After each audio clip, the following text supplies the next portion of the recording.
Topic choose किया है श्वास का विज्ञान, मतलब ब्रीद का विज्ञान। आखिर क्यों जब भी हम लोग सेशन शुरू करते हैं तो घूम फिर करके जो चीजें हैं, घूम फिर करके चीजें बार बार श्वास पे ही आ जाती हैं।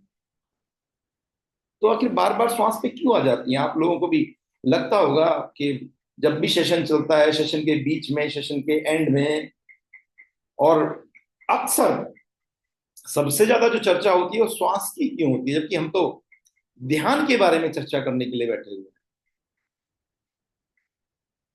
तो मैं आपको बता दूं, श्वास का और ध्यान का सबसे बड़ा संबंध है, सबसे बड़ा संबंध है।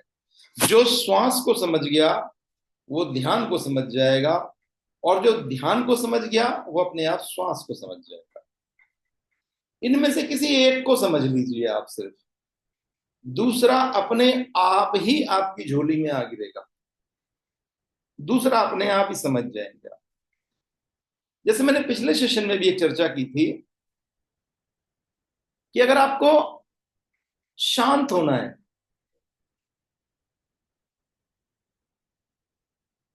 तो श्वास को, आपकी ब्रीद को 12 से घटा करके 10 पे ले आइए, 8 पे ले आइएगा। यदि श्वास धीरी हो जाएगी तो आप गुस्सा नहीं हो सकते हैं, आप गुस्सा नहीं हो सकते, आप नाराज नहीं हो सकते हैं, आप किसी पे चिल्ला नहीं सकते हैं।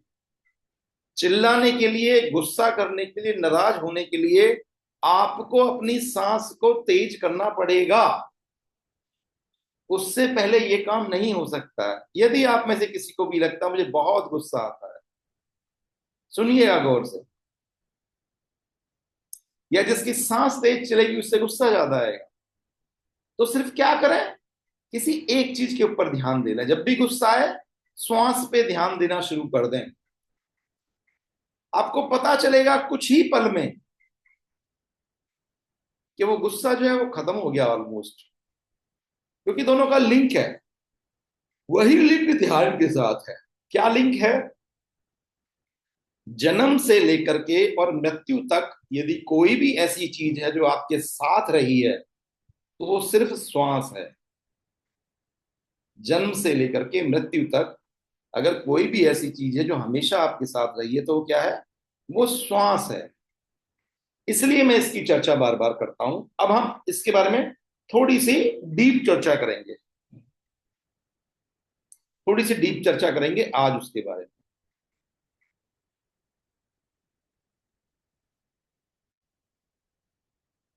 यूनिवर्स में, ब्रह्मांड में, इस सृष्टि है पूरी की पूरी, अगर मैं जैसे आप लोगों से पूछता हूं कि आकाश क्या है, आकाश, तो आप लोग आसमान की तरफ देख करके, ऊपर को देख करके बोलोगे वो आकाश है। ऐसा ही है ना? ऊपर की तरफ देखोगे, उंगली उठाओगे, वो सूर्य जो है वो आकाश में है, वो चंद्रमा है वो आकाश में है, जो तारे हैं वो आकाश में है। ऐसा ही है, सब लोग जानते हैं, हाँ सब आकाश में है। लेकिन इससे ही बड़ी एक और सच्चाई है कि आप लोग भी और मैं भी आकाश में ही हैं। ये जो पृथ्वी है, जिस तरह से चंद्रमा है, जिस तरह से सूर्य है, उसी तरह से ये सारे के सारे ग्रह हैं या उपग्रह हैं या तारे हैं, और ये सभी आकाश के अंदर घूम रहे होते हैं। इसकी चर्चा मैं क्यों कर रहा हूं, ब्रह्मांड की चर्चा क्यों कर रहा हूं? आपने एक शब्द सुना होगा, गुरुत्वाकर्षण जिसे बोलते हैं, गुरुत्वाकर्षण बोलते हैं, ग्रेविटेशनल फोर्स जिसे बोलते हैं, जो ये कहता है कि कोई भी चीज को अगर ऊपर उछाला जाए तो वो नीचे गिरेगी। सेब उछाल दिया जाए, कोई पत्थर उछाल दिया जाए, कितना ही ऊपर उछाल दीजिए, आप वो नीचे ही आके गिरेगा। आप भी अगर रुके हुए हैं इस धरती के साथ में तो उसी एक फोर्स के माध्यम से रुके हुए हैं जिसे गुरुत्वाकर्षण फोर्स बोला जाता है। ये टॉपिक तो साइंस का है, लेकिन ये साइंस के साथ साथ आध्यात्म का भी टॉपिक है, चर्चा में अभी करूंगा। तो ग्रेविटेशन नाम का शब्द हम में से सभी लोगों ने सुना हुआ होता है। गुरुत्वाकर्षण सबने सुना हुआ होता है। हमारी जो बॉडी है ना, ये बॉडी है, जो शरीर है, इसके ऊपर गुरुत्व आकर्षण काम करता है, इसलिए हम धरती के नजदीक रहते हैं, इसलिए हम धरती पे रहते हैं। आप एक उछलने की कोशिश कीजिए, फिर दोबारा धरती पे आ जाए। ये जो स्थूल शरीर है, ये शरीर है, ये वाला शरीर जो पूरा आपको दिखाई दे रहा है, जो मुझे दिखाई दे रहा है, इसके ऊपर गुरुत्वाकर्षण काम करता है। लेकिन अब इंपॉर्टेंट बात आती है जिसकी चर्चा करने वाला हूं। एक दूसरी चीज आपने कभी नहीं सुनी होगी, बहुत या बहुत मुश्किल से सुनी होगी।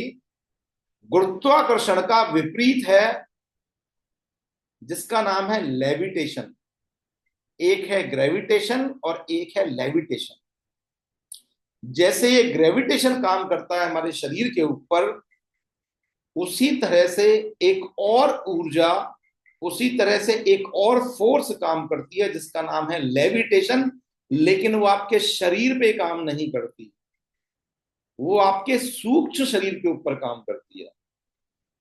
जो ऊर्जा शरीर है उसके ऊपर काम करती है। मैंने पिछली बार बताया कि 5 तरह के प्राणवायु हैं जो आपके शरीर में घूमते रहते हैं। जब उनका आभास आपको होने लगता है तो शरीर के अंदर की ऊर्जा भी आपको पता लगने लगती है। और जिस व्यक्ति को वो ऊर्जा पता लगने लगती है तो उसे लेविटेशन का भी पता लगने लगता है। लेविटेशन क्या करता है? वो ऊपर को खींचता है आपको, वो आपके सूक्ष्म शरीर को कोशिश करता है कि शरीर से निकल करके ऊपर चला जाए। जब हमारी बॉडी अपने आप में नष्ट हो जाती है, नष्ट से मतलब जब हम लोग इस बॉडी को जला दिया जाता है किसी माध्यम से, इस बॉडी के अंदर जो शरीर नाम की चीज है, जब ये खत्म हो जाती है या इन दोनों के बीच का संबंध खत्म हो जाता है, इस शरीर का और सूक्ष्म शरीर का, ठीक, जब इन दोनों के बीच का कनेक्शन टूट जाता है तो वो लेविटेशन काम करना शुरू कर देता है। वो क्या कोशिश करता है कि आप यहां से निकल करके ऊपर जाएं, शरीर को छोड़ करके ऊपर की तरफ मूव करें। आप, आपकी जो ऊर्जा शरीर है, जो भी व्यक्ति ध्यान करते हैं उनको अपने सूक्ष्म शरीर का आभास होना शुरू हो जाता है कुछ दिनों के अंदर। अच्छा, एक प्रश्न है बहुत कॉमन जो अक्सर लोग मेरे से पूछते हैं कि आखिर कितने समय के अंदर मुझे ध्यान में कोई गति मिल जाएगी? 1 महीना, 2 महीना, 4 महीना, 8 महीना? तो इस बारे में कुछ जवाब मैं आपको देना चाहूंगा, थोड़ा समझेंगे तो अच्छा रहेगा। ये कोई ग्रेजुएशन की पढ़ाई नहीं है या 12th की पढ़ाई नहीं है, कोई एमबीबीएस नहीं है कि जिसकी कोई डिग्री आपको मिलनी होगी कि 3 साल में मिल जाएगी, 4 साल में मिल जाएगी, 6 साल में मिल जाएगी। ये आपके शरीर की ऊर्जा के ऊपर निर्भर करता है कि आपके शरीर के अंदर भी इस समय कितनी ऊर्जा है, या उस ऊर्जा को आप कितना रूपांतरित कर सकते हैं। ऊर्जा बनती नहीं है, वो रूपांतरित होती रहती है, एक रूप से दूसरे रूप के अंदर, दूसरे रूप से तीसरे रूप के अंदर, तीसरे से चौथे रूप के अंदर। तो जब हम ध्यान करते हैं तो हमारा जो सूक्ष्म शरीर है उसका आपको आभास होना शुरू हो जाता है। अभी क्या है कि अगर मैं आपसे कहूं कि आपको अचानक गुस्सा आया, तो गुस्सा आने के थोड़ी देर बाद ही, उस समय आपको महसूस नहीं होगा, कुछ देर बाद आपको यह पता चलेगा कि मुझे गुस्सा आया था। लेकिन जो व्यक्ति ध्यानस्थ है, जिसने ध्यान करना शुरू कर दिया है या विचारों पे ध्यान देना शुरू कर दिया है, उसको उस ही समय ध्यान आएगा कि मैं गुस्सा कर रहा हूं, उसे बाद में ध्यान नहीं आएगा। मेरी बात समझ में शायद आपको आई हो। ध्यान करने वाले व्यक्ति को वर्तमान में चीजों का पता चलेगा कि ये घटना घटित हो रही है, हुई थी या होगी, इससे उसका कोई मतलब नहीं होता है। अच्छा, ऐसा भी नहीं है कि अगर आप ध्यान के अंदर अग्रसर हो गए हैं तो 24 घंटे फिर आप ध्यान में ही रहेंगे ना। कभी 5 मिनट के लिए ध्यान में आ जाएंगे, कभी 1 घंटे के लिए ध्यान में आ जाएंगे, कभी 2 मिनट के लिए ध्यान में आ जाएंगे। लेकिन धीरे धीरे धीरे धीरे ये चीज बढ़ती चली जाएगी, लेकिन आप भूलेंगे नहीं कभी। आप ध्यान को कभी आप भूल नहीं सकते। एक बार यदि आपने उसको कर लिया ध्यान को, तो आप उसको भूल नहीं सकते। कोई बोलता जी मैं 10 साल फिर ध्यान ना करूं तो क्या होगा, मैं भूल जाऊंगा क्या? नहीं, कभी भी नहीं भूल, इस जन्म में भी नहीं भूलेंगे। वो आपके सूक्ष्म शरीर के अंदर वास करता है। जो ध्यान है वो सूक्ष्म शरीर का हिस्सा है, जिसे हम लोग चेतना बोल देते हैं, प्राण बोल देते हैं। ये जो यूनिवर्स है, ये जो ब्रह्मांड है, ये कभी गलती नहीं करता, ध्यान करिएगा। गलतियां शरीर से होती हैं, ऊर्जा शरीर से नहीं। अब हम एक कर्म सिद्धांत के ऊपर आ जाते हैं। जैसे मैं आपसे कभी पूछूं, आप सभी लोग यहां बैठे हुए हैं, कि क्या कोई भी नॉनवेज खाना सही है या गलत? तो यहां हम में से बैठे हुए हर व्यक्ति के विचार अलग अलग हो सकते हैं। हालांकि मुझे लग रहा है कि हम सब लोग, मैक्सिमम लोग जैन हैं, हिंदूज हैं, या जो भी हैं, या मेरे नेचर के हैं, ध्यान में थोड़ा संपर्क रखने वाले व्यक्ति हैं, तो हमारे से मैक्सिमम का जवाब होगा कि नॉनवेज खाना गलत है। ऑफ कोर्स गलत है, मेरी दृष्टि से भी गलत है। लेकिन मैंने एक शब्द बोला, मेरी दृष्टि से गलत है। मैंने ये नहीं बोला सही है या गलत है। ध्यान रखिएगा, मेरी दृष्टि से गलत मैंने बोला, गलत है या सही है मैं नहीं कह रहा। भगवान ना करे यदि आपका जन्म किसी और संस्कृति में हुआ होता, तो शायद आप ही होते जो बोलते नहीं नहीं नॉनवेज खाने में क्या गलती है। तो फिर उसका एक जवाब होता क्या? किसी भी प्राणी विशेष को मार करके खाना गलत है, जिसमें जान है। तो मैं आपको बता दूं, पेड़ों के अंदर भी जान है। यदि आपने एक आम को पेड़ से तोड़ करके खाया, और एक था आम जो गिरा हुआ था, इन दोनों की थ्योरी में भी अंतर हो जाता है। गिरा हुआ आम संपर्क तोड़ चुका है अपने जीवन से, लेकिन जो आम पेड़ पे लगा हुआ है उसका जीवन के साथ अभी संपर्क है। तो यदि आपने आम को भी तोड़ करके खाया, किसी टमाटर को भी तोड़ के खाया, और 90% तो तोड़ के ही खाए जाते हैं। अब आप बोलेंगे कि जी उसके अंदर करुणा होती है, जो भी दर्द को महसूस करता है। तो विज्ञान ये कहता है कि जब आप किसी पेड़ से भी आम को तोड़ते हैं, तो भी पेड़ को दर्द महसूस होता है। आपने तो ये देखा होगा कि हमने किसी जानवर को मार दिया या मर गया, उसी का दर्द महसूस है? नहीं। यदि हमने किसी वृक्ष से भी किसी चीज को तोड़ा है, तो वहां भी आपको दर्द महसूस हो सकता है। ये नियम क्या है? इस नियम को अब समझिएगा। ये सृष्टि कॉम्बिनेशन है एक, ये एक जुड़ाव है पूरा का पूरा। यहां कोई गलती नहीं होती है। यहां जो भी हो रहा है वो एक सिस्टम के अनुसार हो रहा है पूरा का पूरा। किस सिस्टम के अनुसार होता है उसे समझने की प्रयास करते हैं। कौन सा सिस्टम है जिसके अनुसार ये सब चीजें घटित होती हैं? अगर कोई व्यक्ति, करेले का पेड़ है, करेले की बेल है, उसमें निरंतर मीठा पानी देता रहे, मीठा, नॉर्मल पानी ना दे, मीठा पानी दे। करेले के पेड़ को अगर मैं मीठा पानी दूं, गुड़ का पानी दूं, चीनी का पानी दूं, तो आपको कितने लोगों को ये लगता है कि जो करेले आएंगे वो मीठे आ जाएंगे इस बार, या कड़वे नहीं आएंगे? कड़वे ही आएंगे। बड़ा आसान सा प्रश्न था, सबने उसका जवाब ये जी, कड़वे ही आने हैं, चाहे आप मीठा पानी दो या कुछ भी कीजिए आप। जानते हो, ये सृष्टि का नियम है, ये प्रकृति का नियम है। उसमें कोई मिस्टेक नहीं होती। वो क्या करता है, उसको जो चाहिए वो धरती से उसी को लेगा। उसको जो चाहिए पेड़ को, वो उस धरती से वही लेगा। इसी तरह से यदि हम आम के पेड़ के अंदर कड़वा पानी डालें लगातार बहुत दिनों तक निरंतर, तो क्या आपको लगता है कि आम कड़वे आ जाएंगे? नहीं, आम भी कड़वे नहीं आएंगे, आम मीठे ही आएंगे। ये दोनों की दोनों चीजें हमें क्या सिखाती है? ये सिखाती हैं कि षष्ठी के अंदर मिस्टेक नहीं हो सकती कभी। षष्ठी में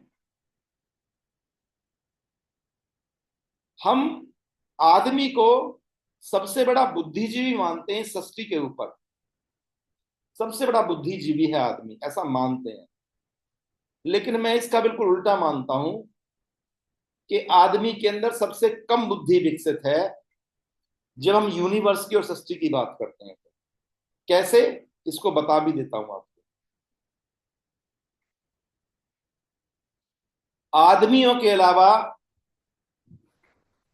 कभी आपने किसी भी प्राणी को बीमार नहीं देखा होगा। आपने सुना हो चिड़िया बीमार हो गई है, कौवा बीमार हो गया, या ये गाय घूम रही थी, गाय बीमार हो गई। अगर वो कभी बीमार हुई होगी तो पता है कब बीमार होगी? जब वो किसी मनुष्य के संपर्क में रह रहे होंगे। जो मनुष्य के संपर्क में नहीं रहेगा वो बीमार नहीं होगा, तबीयत खराब नहीं होगी। आज साइंस ने इतनी तरक्की कर ली है, उसके बावजूद भी हर साल कहीं ना कहीं आपने देखा होगा एरोप्लेन लैंड करते हैं, एरोप्लेन लैंड करते हैं तो वो आपस में टकरा भी गए हैं।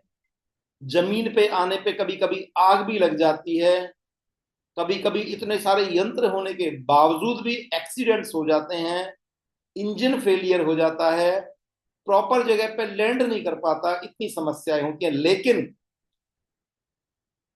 क्या आज तक आपने किसी भी पक्षी को, जिसे एक तार पे आना है, वो वहां से आएगा ऊपर से 100 मीटर दूर से, जहां से वो तार दिख भी रहा हो या नहीं दिख रहा हो, आएगा और सीधा का सीधा बिना कोई मिस्टेक, कभी देखा कि वो आगे पीछे होकर के तार पे बैठ रहा है? सीधा आएगा, तार पे ही आकर के बैठेगा। कोई गलती नहीं हुई होगी आज तक, आप नहीं दिखा सकते हो कभी भी क्या जी ये जंप तो मारी इसने, कूदा, लेकिन इसकी कूद जो थी वो गलत रह गई, जंप जो थी वो गलत रही, ये बीच में ही गिर पड़ा। ये चिड़िया कोशिश तो कर रही थी तार पे बैठने के लिए, तार के बजाय गिर गई। अभी जल्दी में ही आपने, ये सब क्यों बता रहा हूं मैं आपको, इसके पीछे एक रीजन है, एक लॉजिक है। अभी आपने जल्दी में एक चीज सुनी होगी, पढ़ी होगी, 15,000 किलोमीटर का सफर तय करके एक सारस बिना रुके कहीं भी, बिना रुके कहीं भी, शायद कितने दिनों का टाइम भी उसने दिया था, कि शायद 15 डेज का समय लिया, कितना लिया, लगातार समुद्र के ऊपर उड़ता रहा बिना कुछ खाए पिए, 15,000 किलोमीटर्स। इतना तो अभी तक कोई प्लेन भी नहीं बना है। और वो जाकर के उसी जगह पहुंचा जहां उसे पहुंचना था, और वो हर साल उसी जगह जाता है। आपको क्या लगता है कौन सी दिमाग है उनके अंदर? कौन सी पढ़ाई उन्होंने कर रखी है? कौन सी साइंस उन्होंने पढ़ी हुई है? नहीं, कुछ भी नहीं। सिर्फ क्या, यहां से हमारे काम की चीज शुरू होती है, सिर्फ क्या, उसने सरेंडर किया हुआ है अपने आप को नेचर के हाथ में। वो बुद्धि नहीं लगाते, वो दिमाग नहीं लगाते, वो किताब नहीं पढ़ते, वो लॉजिक यूज नहीं करते। किसी चिड़िया को नहीं सिखाया जाता है तुम्हारी माँ है, तुम्हारा बाप है, तुम्हारा भाई है, बहन है। वो अपने आप बाय डिफॉल्ट सब समझती है, जानती है। उन्होंने सरेंडर कर दिया है अपने आप को, किसके आगे? यूनिवर्स के आगे। यूनिवर्स मतलब इस ब्रह्मांड के आगे। मैं किसी भगवान की बात नहीं कर रहा हूं, वो एक और डिस्कशन है जिसके ऊपर बहुत लंबा समय निकलता है, मैं उसकी बात नहीं कर रहा, मैं यूनिवर्स की बात कर रहा हूँ। यूनिवर्स का मतलब जो खाली स्पेस है, जो खाली जगह जो आपके चारों तरफ है।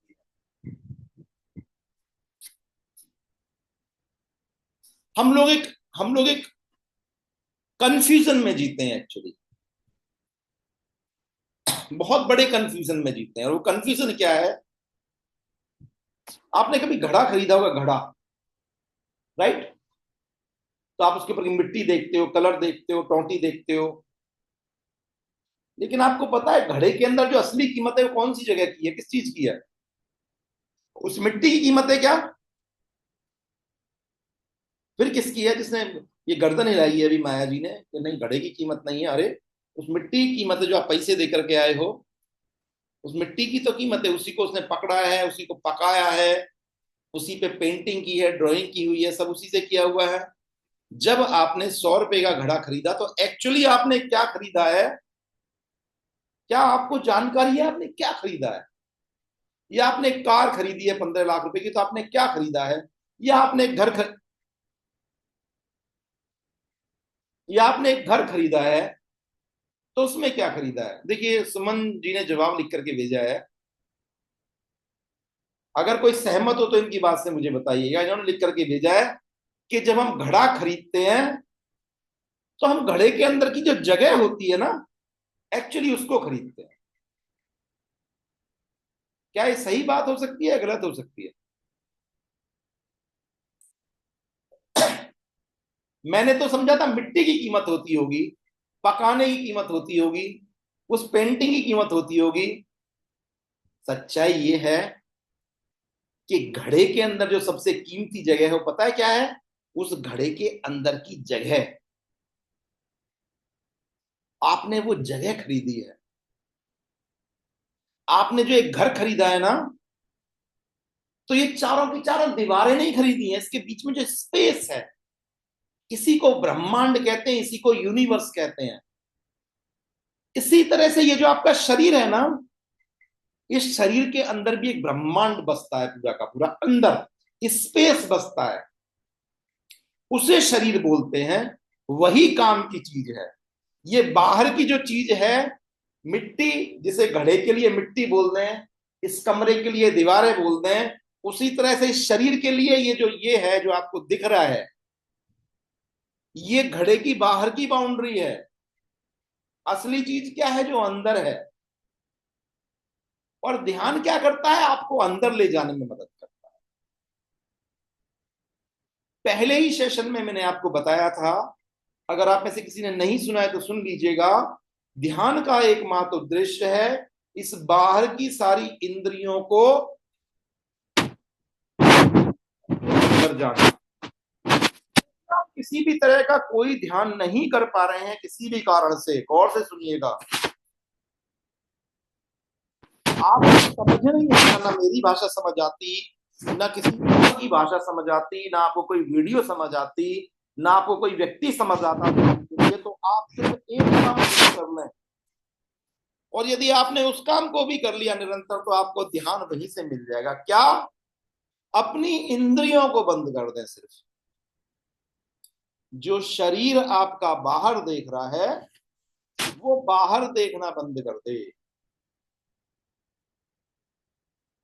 यदि उसने बाहर देखना बंद कर दिया, तो अपने आप क्या दिखाई देगा? कुछ देर बाद उसे उसे अंदर का दिखाई देना शुरू हो जाएगा। जो आप मांगते हो ना, शांति चाहिए, पैसा चाहिए, ये समस्याएं नहीं चाहिए। दो तरह के लोग हैं सृष्टि में। एक व्यक्ति है जो इस सुपर पावर से, इस यूनिवर्स से, इस भगवान से, जो भी है, क्या मांगता है? जो ना समझ है, सॉरी आप में से किसी को बुरा लगे, जो ना समझ है, वो पता है ऊपर वाले से क्या मांगता है? भगवान से क्या मांगता है? भगवान मुझे समस्याएं मत देना, मुझे प्रॉब्लम्स मत देना। लेकिन जो समझदार है वो पता है क्या मांगता है? खूब समस्याएं दो झिक करके जितने दे सकते हो, लेकिन उन सबको सहने की जो शक्ति है वो मेरे अंदर होनी चाहिए। एक आदमी है, वो फर्श पे काम करते करते गिर गया, बाथरूम में गिर गया, उसकी हड्डी टूट गई। और एक व्यक्ति है, वो 3 मंजिल से गिरा, उसकी एक हड्डी ना टूटी।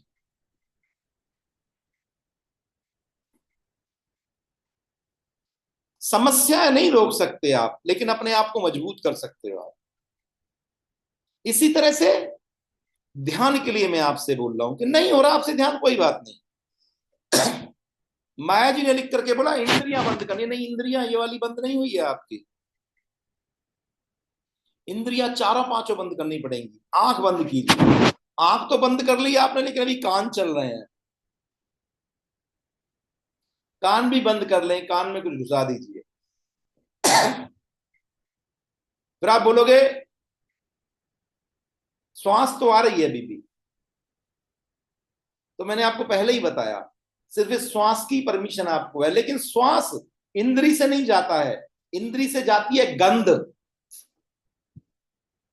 इंद्री से जाती है गंध, श्वास का उससे कोई लेना देना नहीं बनता। तो हमें क्या करना, कुछ देर के लिए आंख बंद कर लें, कान बंद कर लें, एक मुंह आपका बंद हो गया। जैसे ही आप इन पांचों इंद्रियों को बंद करते हैं और कुछ देर के लिए बैठते हैं, तो मेरे किसी भी नियम को अगर आप फॉलो नहीं करोगे और आपने सिर्फ ये बैठना भी सीख लिया आधे घंटे, पौन घंटे, एक घंटे, धीरे धीरे करके, तो कुछ दिन बाद आपका ध्यान स्वयं ही लगना शुरू हो जाएगा। मत दीजिए श्वास पे ध्यान, अगर नहीं हो पा रहा है चलेगा, कुछ एक्सरसाइज विशेष करना शुरू कर दें। अभी कीजिए, अभी तुरंत कीजिए एक्सरसाइज। सभी अपनी आंखें बंद कर लीजिए। ये ध्यान को बढ़ाने की एक एक्सरसाइज मैं आपको बता रहा हूं, मैंने भी बंद कर ली है। अब अपना अंगूठा और अपनी पहली उंगली, कोई से भी हाथ का, सीधे हाथ का या उल्टे हाथ का, सीधे हाथ का रखिएगा, ज्यादा अच्छा रहेगा। दोनों को अलग अलग कीजिए, मतलब टच मत कीजिएगा। पहली उंगली, फर्स्ट फिंगर जिसे इंडेक्स फिंगर बोलते हैं, जिससे किसी को रास्ता दिखाया जाता है, इंडेक्स फिंगर बोलते हैं, और अंगूठा है, इन दोनों को रखिएगा और इनको धीरे धीरे करके नजदीक लाइएगा और टच कीजिए, टच।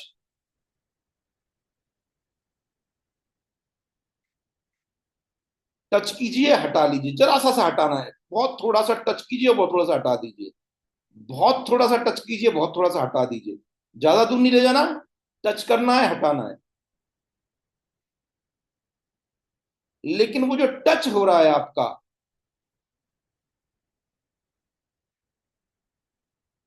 देखिए माया जी कर रही हैं, उसको देख सकते हैं आप अगर कोई व्यक्ति चाहे तो।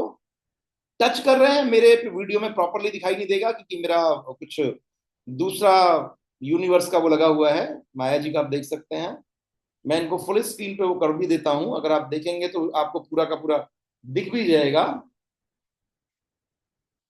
आप इसको एक फिंगर को अंगूठे से टच कीजिए और उस टच को महसूस कीजिए और फिर हटा दीजिए। फिर टच को महसूस कीजिए, फिर हटा दीजिए।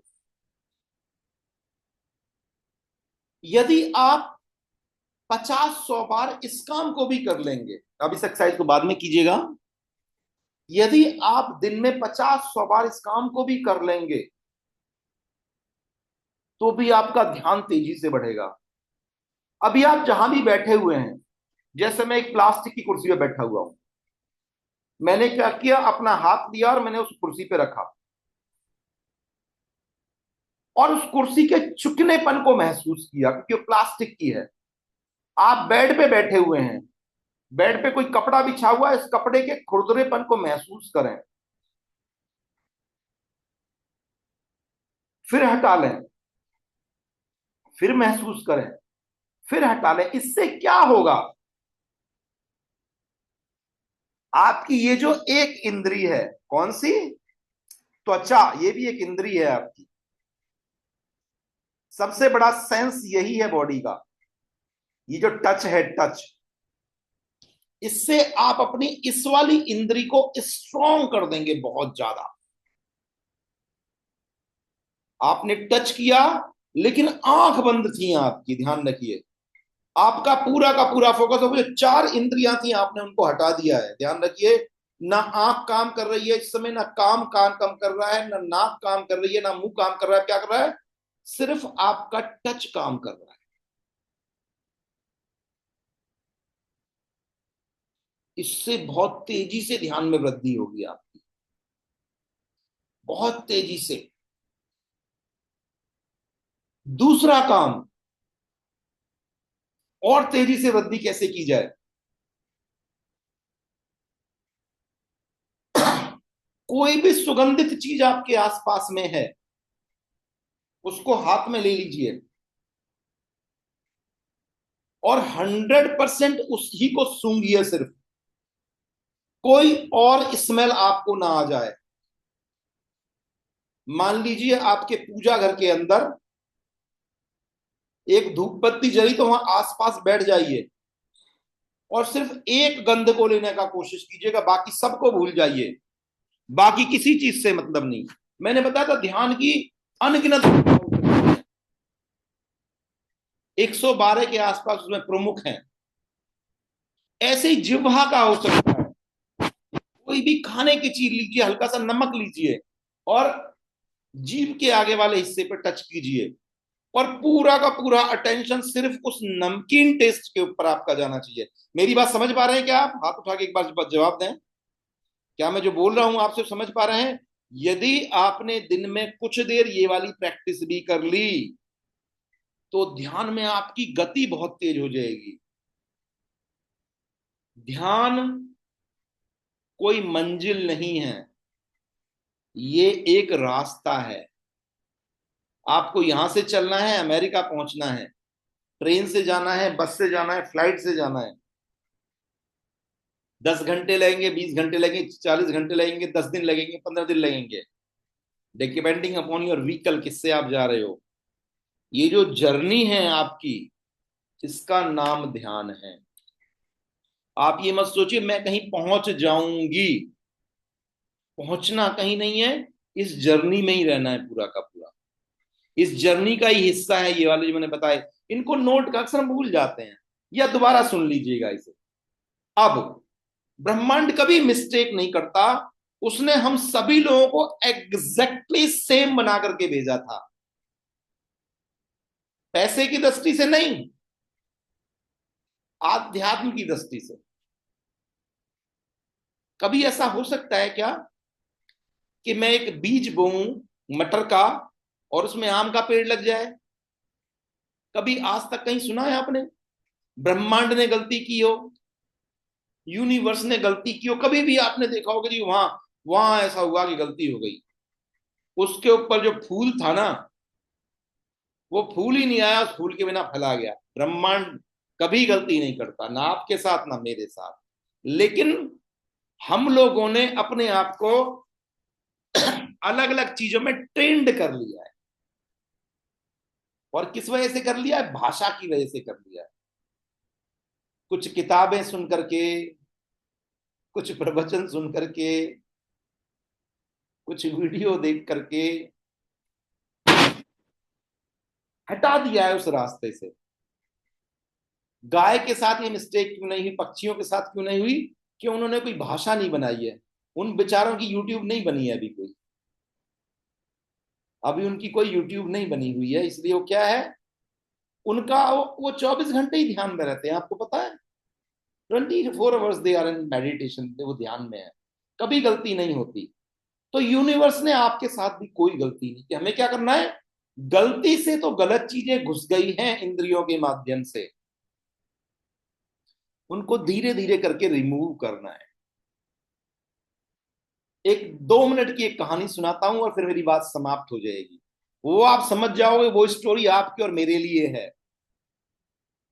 एक बार एक व्यक्ति ने पत्थर को काट काट करके एक बहुत खूबसूरत प्रतिमा बनाई, बहुत खूबसूरत मूर्ति बनाई, जैसे हमारे देवी देवताओं की मूर्तियां हैं, बहुत खूबसूरत मूर्ति बनाई। इस कहानी के बाद ही हमारा सेशन भी खत्म हो जाएगा, टाइम भी समाप्त होने वाला है। एक आदमी रोजाना उस मूर्ति को उसे बनाते हुए देखता था, रोजाना आता, वो देखता, वो छेनी हथौड़ा लेके बैठा हुआ है, खुट खुट खुट खुट खुट खुट खुट खुट उसे तोड़ रहा है। जब वो मूर्ति फाइनली बन के तैयार हो गई, तो उसने आकर के उससे बोला, भाई साहब आपने बहुत खूबसूरत मूर्ति बनाई है। तो जानते हो उस व्यक्ति ने क्या जवाब दिया? बोला ये मूर्ति मैंने नहीं बनाई है। बोला कैसी बात कर रहे हो आप, मैं तो रोज आपको देखता था, रोज आप इसे बनाते थे। बोला नहीं नहीं, आप गलत देखते थे, मैंने ये मूर्ति नहीं बनाई है। बोला कैसी बात कर रहे हैं, मैंने डेली देखा है आपको। तो उसने एक जवाब दिया बड़ा प्यारा। वो जवाब क्या था, सुनिएगा उसे। उसने बोला कि ये मूर्ति मैंने नहीं बनाई है, ये मूर्ति इस पत्थर के अंदर पहले से ही थी। मैंने बेकार का सारा पत्थर हटाया है। मैंने वो सारा पत्थर हटाया जो उस मूर्ति का हिस्सा नहीं था। और ये मैंने कहानी आपको क्यों सुनाई है? बेकार का पत्थर हटाने की कोशिश कर रहा हूं मैं। ठीक है, वो जो बेकार का पत्थर है वो मैं कोशिश कर रहा हूं हटाने की। वो एक दिन में नहीं हटता है। ज्यादा जोर से अगर एक बार हथौड़ा मार दिया जाए तो पत्थर टूट जाएगा, फिर मूर्ति नहीं बन पाएगी। तो इसलिए जब कोई मुझसे बोलता है 2 घंटे का सेशन लो, ना, सेशन 40 मिनट का ही रहेगा, हर बार थोड़ी थोड़ी चोट चाहिएगी। ठीक है, तो आज के लिए नमस्कार। 40 मिनट समाप्त होते हैं, फिर मुलाकात करते हैं।